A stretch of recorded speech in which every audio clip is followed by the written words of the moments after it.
What is up, guys? Today I'm going to be talking about some fantasy football sleepers.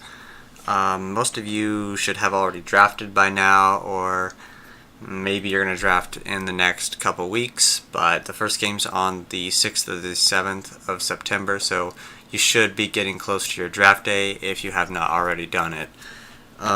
So I'm just going to go down the list of sleepers that I have. They're not deep sleepers, other than one of them is kind of a deep sleeper, but let's just jump right into this. So, my first sleeper is Jamaal Charles. Now, he might not seem totally like a sleeper, but to me he is, because CJ Anderson pretty much has that Denver running back role locked up, but Charles could end up grabbing quite a bit of yardage per game and quite a bit of snaps in the games, and maybe even transition into the primary running back there. So if you want to take him in the late round if he's available, that might be a good idea because he could transition into something better. My second sleeper is Kenny Golladay out of Detroit. Now, he was predicted to be a little better than he's been lately, but he's filling the third slot, which could be utilized pretty well. You have Marvin Jones and Golden Tate in front of him, and both of those receivers are pretty long ball kind of guys. But Matthew Stafford is really good about getting that ball distributed around, so Golladay could end up being an okay swing player or just a backup in general. My third sleeper is a Kareem Hunt out of Kansas City. Now, this is just news today. Spencer Ware, the starting running back, tore his PCL, and he's going to have season-ending knee surgery. So with Ware out, you have Charcandrick West, but he's fallen off the books quite a bit compared to Kareem Hunt here, who's basically fought for the backup role. And now he's got a chance to start basically the entire season and prove himself. So I would definitely snag this guy like third or fourth round if he's there. Probably not the third, maybe the fourth. Kind of depends on how your draft goes, but he's definitely a sleeper. He's going to be good this year. He will put up at least a little bit of points.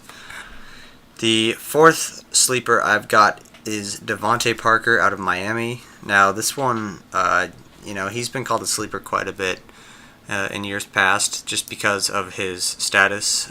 He's big, he's powerful, and he was drafted in the first round. Now, he hasn't really shown up to the ball game all the time, and he's had a lot of injuries in the past. And I think this year I think he will definitely be pretty good, only because Cutler is now the quarterback for this year in Miami. And Cutler likes Parker quite a bit, and he can throw the deep bomb. The two have connected pretty well in the preseason, if you've been following any games. So I think Parker's definitely a pick that you might want to jump rounds on if he's there, and you don't think you have a good pick. I would definitely snag this guy for your wide receiver 2 or swing player. And then just a side note with that, Cutler topic in Miami, since he can throw the deep bomb so well, Miami actually has another receiver who runs the deep routes very well, and that's like a specialty, and it's just Kenny Stills.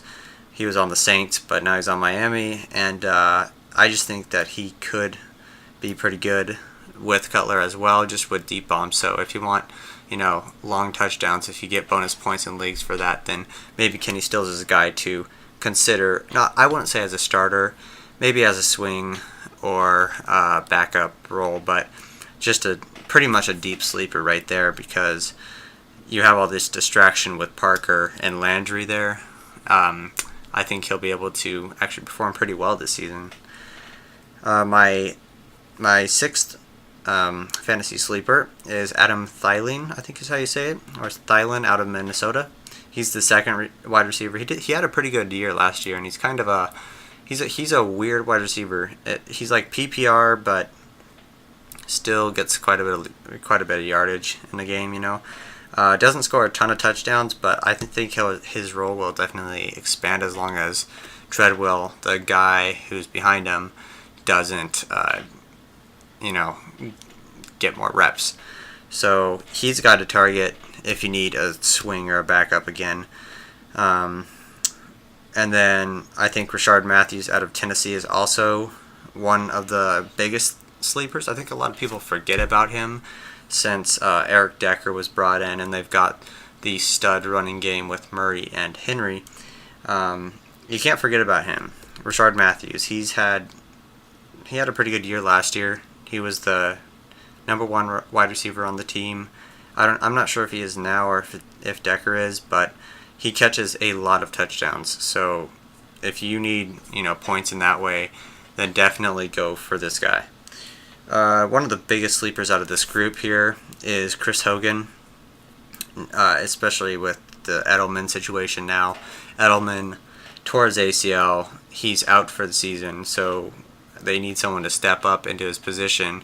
And I swear to me, Hogan is like Edelman's twin, so I think he will fulfill the role exactly as Edelman has, meaning a lot of receptions and a fair amount of touchdowns. So I would draft him earlier, just like Devante Parker.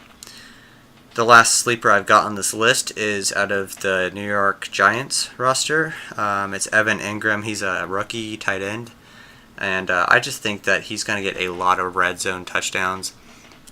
I'm not sure about yardage and receptions a whole lot. I don't think that's like where they're going to use him. I just think that they'll use the tight end form, in that red zone, and use the distractions of Marshall and Beckham and Sterling Shepard. Those three pretty good wide receivers. They will clear space for Engram to be able to 1v1 a linebacker or something. So those are my fantasy sleepers. Draft day should be coming soon. For me, it's tomorrow. Good luck to you all, and I will see you next time.